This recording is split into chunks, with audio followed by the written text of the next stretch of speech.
اور رہی بات شادی کی تو تمہاری شادی وہ کیوں کروائیں گے؟ وہ ڈاکٹر ہیں، رشتہ کروانے والی آنٹی نہیں۔ وہ اپنی ہی بات پر ہنسی اور حمین نے ضبط کرتے ہوئے دانت پھینچ لیے۔ ویسے تم لڑکوں کو شادی کی کتنی جلدی ہوتی ہے نا؟ میں کب سے اٹھا رہی تھی، اٹھ ہی نہیں رہے تھے۔ جیسے ہی شادی کا نام لیا فوراً ایسے کھڑے ہو گئے جیسے اسپرنگ لگ گیا ہو، ہانیہ نے شرارتی انداز میں کہا۔ یہ مذاق تھا؟ حمین نے غصے سے دانت پیستے ہوئے پوچھا، پھر اس کے جواب کا انتظار کیے بغیر مزید بولا، بہت ہی گھٹیا تھا، اور اب ہٹو سامنے سے۔ ہانیہ سائڈ پر ہوئی تو حمین دروازے کی طرف بڑھنے لگا۔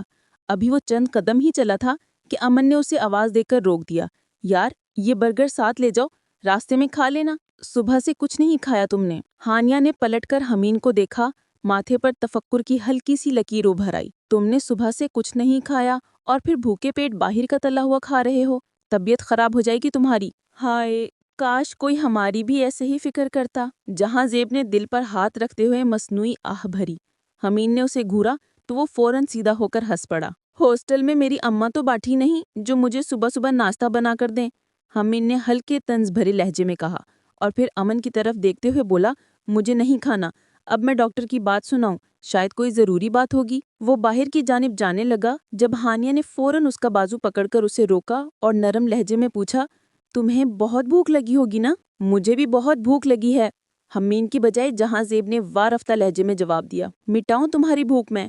ہانیہ نے ہلکی سی مسکراہٹ کے ساتھ اسے پنچ دکھایا۔ نہیں، میں برگر کھا لوں گا تو بھوک ختم ہو جائے گی، جہاں زیب نے برگر اٹھاتے ہوئے خسیانی ہنسی کے ساتھ کہا۔ بیٹر فار یو، ہانیہ نے مسکراتے ہوئے نصیحت کی۔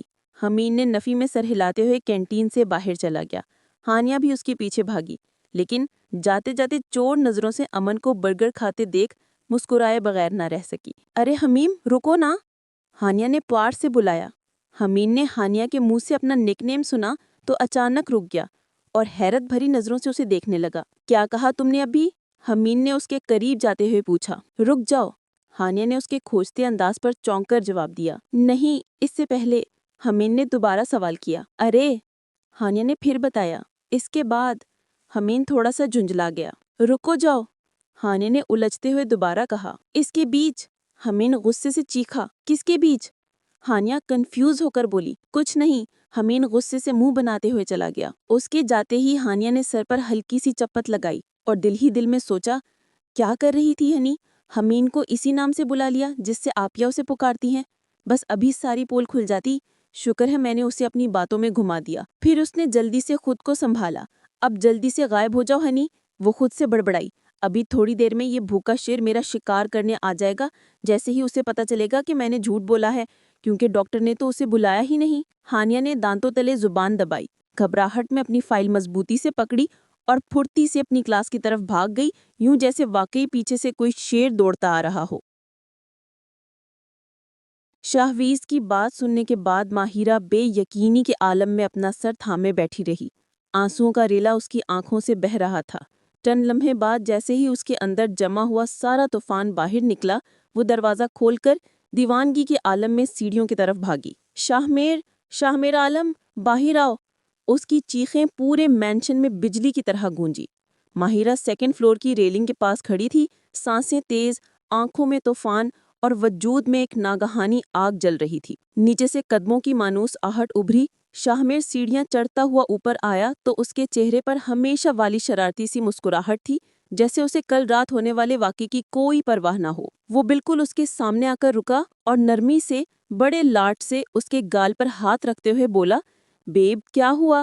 اتنے غصے میں کیوں ہو؟ اس لمس کے ساتھ ہی ماہرہ کی پوری رگوں میں جیسے بجلی دوڑ گئی۔ اس نے آہستہ سے اپنے گال پر رکھی اس کے ہاتھ پر جھک کر اپنا ہاتھ رکھا۔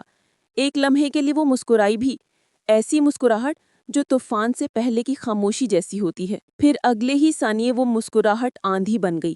ماہرہ نے ایک جھٹکے سے شاہ میر کا ہاتھ مروڑ دیا، اتنی بے رحمی، اتنی قوت کے ساتھ کہ ہڈیوں کے چرچرانے تک کی آواز بھی سنائی دی، اور شاہ میر کی چیخ پورے عالم مینشن میں گونج اٹھی۔ سب کچھ پلک جھپکنے میں ہوا، اتنی تیزی سے کہ شاہ میر کو کچھ بھی سمجھنے کا موقع نہ ملا، وہ صرف چیخ ہی سکا۔ ماہرہ کی آنکھیں دہکتے انگاروں کی طرح جل رہی تھیں۔ میں نے کہا تھا، میری مرضی کے بغیر کوئی مجھے ہاتھ نہیں لگا سکتا، تو تمہاری ہمت کیسے ہوئی مجھے چھونے کی؟ ہاں؟ ماہرہ جھک کر دانت پیستے ہوئے پوری شدت سے دھاڑی۔ شاہ میر کی تکلیف بھری چیخ سنتے ہی مینشن میں ہلچل مچ گئی۔ ایک ایک کر کے سب لوگ اپنے کمروں سے باہر نکل آئے اور سیڑھیوں کی طرف بڑھنے لگے۔ زرتاشا بیگم جیسے ہی اوپر پہنچی تو ماہرہ کی مضبوط گرفت میں اپنے بیٹے کو تڑپتا دیکھ کر گھبرا گئیں۔ وہ جلدی سے آگے بڑھی اور ہامتی ہوئی آواز میں بولی، یہ کیا کر رہی ہو لڑکی؟ چھوڑ دو میرے بیٹے کا ہاتھ۔ شاہمیر نے بھی تکلیف کے باوجود خود کو چھڑانے کی کوشش کی، مگر ماہرہ کی گرفت اس کے ہاتھ پر مضبوطی سے جمی رہی۔ چہرے پر درد، آنکھوں میں حیرت، اسے کچھ سمجھ نہیں آ رہا تھا کہ اچانک یہ سب کیوں ہوا۔ ماہرہ نے ایک جھٹکے سے اس کا ہاتھ چھوڑا اور چھوڑنے کا انداز اتنا سخت تھا کہ شاہمیر پیچھے کی طرف لڑک کر سیدھا فرش پر اوندھے منہ جا گرا۔ ٹائل سے ٹکرانے کی دھیمی مگر صاف سنائی دینے والی آواز کے ساتھ وہ بے ربط سا کر رہا، میں کیا کر رہی ہوں؟ یہ سوال مجھ سے نہیں، اپنے بیٹے سے پوچھیں کہ اس نے کیا کیا۔ جب ہوش میں مجھے حاصل نہیں کر سکا تو مجھے بے ہوش کر کے، ماہرہ نے غصے سے لرزتی آواز میں کہتے ہوئے بات ادھوری چھوڑ دی۔ وہ مزید بولنے کی ہمت نہیں کر پائی۔ اپنی ہی بات اسے چبھنے لگی، کیونکہ جو کچھ یہ امیر زادہ اپنی دولت کے ضم میں کر چکا تھا، اسے لفظوں میں دہرانا بھی اس کے لیے شرمندگی اور بے چینی کا باعث تھا۔ کیا کہہ رہی ہو ماہرہ؟ عالم جہانگیر نے الجھتے ہوئے پوچھا۔ آنکھوں میں حیرت اور فکر چھپی ہوئی تھی۔ تم جھوٹ بول رہی ہو، یہ سب پیسے بٹورنے کے بہانے ہوتے ہیں۔ امین لڑکوں پر ایسے گھٹیا الزامات لگاؤ، پھر بات دبانے کے لیے بڑی قیمت وصول کرو۔ ماہرہ کے جواب دینے سے پہلے زرتاشا بیگم اپنے بیٹے کو سیدھا کرتے ہوئے سخت لہجے میں بولی، کس نے کہا کہ مجھے پیسے چاہیے؟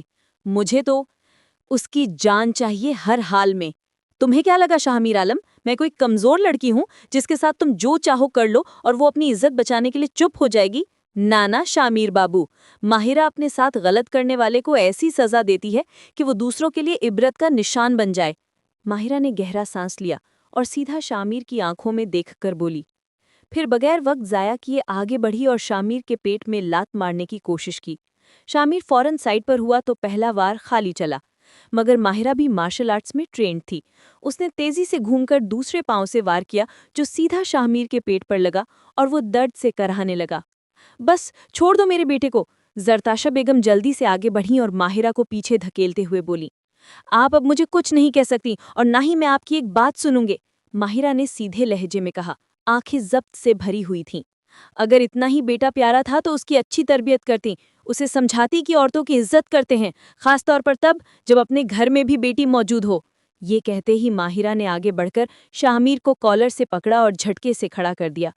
وہ اسے مکہ مارنے ہی والی تھی کہ شاہمیر نے اس کا ہاتھ ہوا میں روک لیا اور اسے گھمانے کی کوشش کی، مگر ماہرہ پھرتی دکھاتے ہوئے خود ہی گھومی، ہاتھ چھڑایا اور دوسرے ہاتھ سے 3-4 تیز گھونسے شاہمیر کے منہ پر مار دیے۔ شدت کے باعث اس کے ہونٹ سے خون بہنے لگا۔ یہ منظر دیکھ کر ہانیہ، ثانیہ اور زرتاشا بیگم کے منہ سے ایک ساتھ گھبراہٹ بھری چیخ نکلی۔ کمرے میں سناٹا پھیل گیا، سب پریشان تھے سوائے ایک شخص کے، اور وہ ایک شاہویز عالم کے علاوہ اور کون ہو سکتا تھا؟ وہ کونے میں کھڑا یہ سارا منظر بے حد سکون اور ہلکی سی مسکراہٹ کے ساتھ دیکھ رہا تھا، جیسے اسے اسی لمحے کا انتظار ہو۔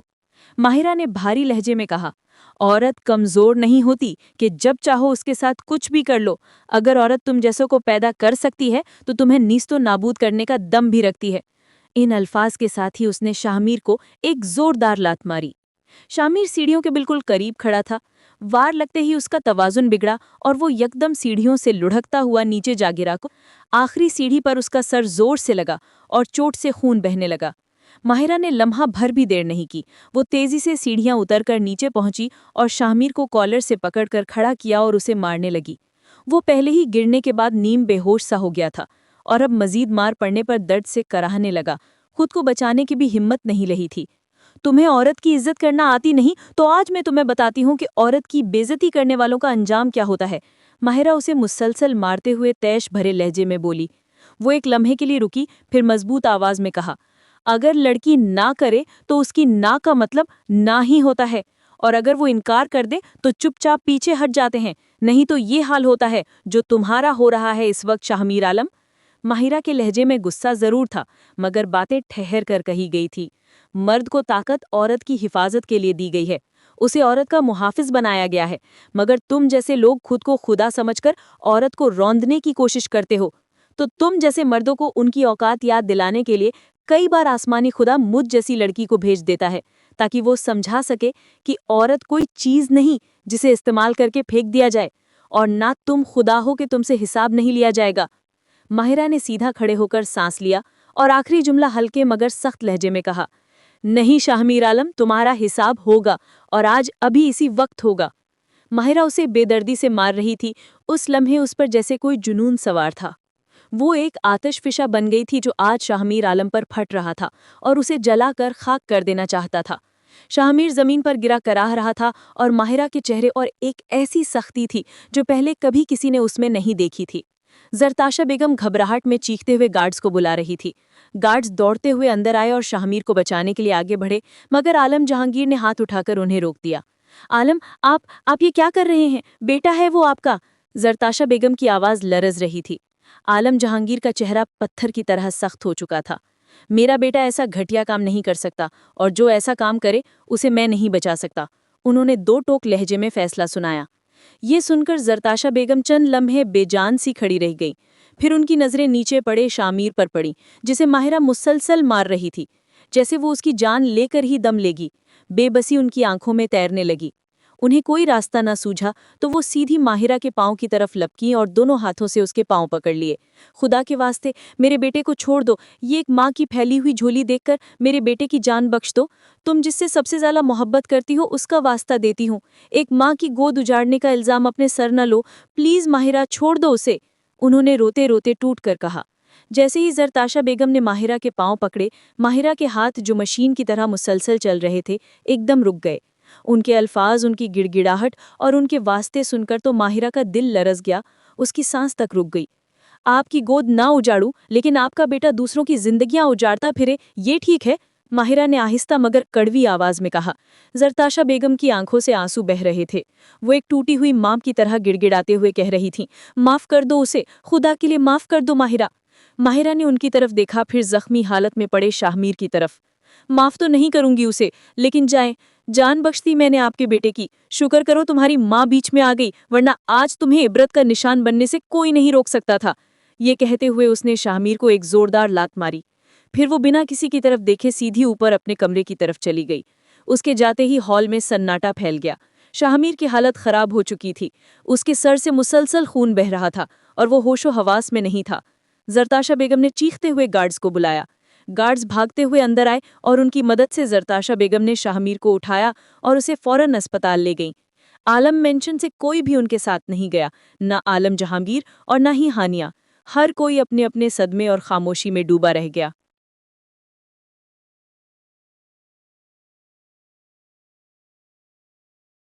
کینٹین میں ناشتہ کرنے کے فوراً بعد امن اور اس کے دوست حسب معمول ہنستے کھیلتے کلاس روم پہنچ گئے۔ ابھی وہ ایک دوسرے سے ہنسی مذاق کر ہی رہے تھے کہ پروفیسر کتابیں سنبھالتے ہوئے کلاس میں داخل ہوئے۔ پورا ماحول ایک دم سے سنجیدہ ہو گیا۔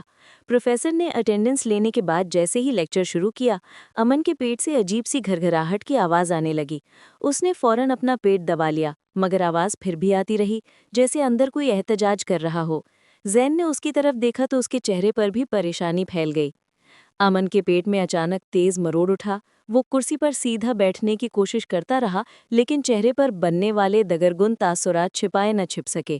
بالآخر وہ بے بس ہو کر اٹھ کھڑا ہوا اور پریشانی میں بولا، sir can I go to washroom? Professor board پر لکھنے میں مصروف تھے کہ اچانک انہیں پیچھے سے ہلکی ہلچل محسوس ہوئی۔ وہ مڑ کر دیکھتے ہیں تو چونک جاتے ہیں۔ حیرت کی وجہ امن کا اجازت مانگنا نہیں تھا، بلکہ ایک ہی سوال کا کلاس کے 3 مختلف کونوں سے بیک وقت اٹھنا تھا۔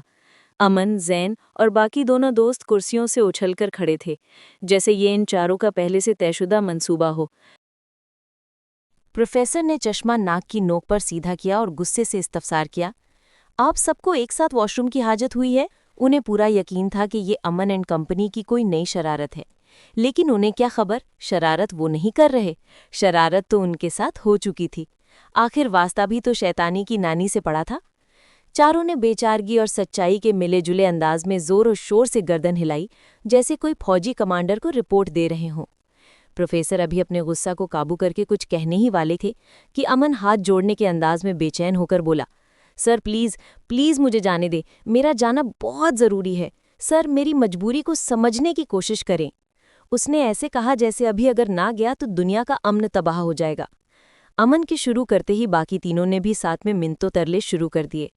کلاس میں منظر کچھ ایسا لگ رہا تھا جیسے ایک ساتھ 4 ملزمان عدالت میں رحم کی اپیل کر رہے ہوں۔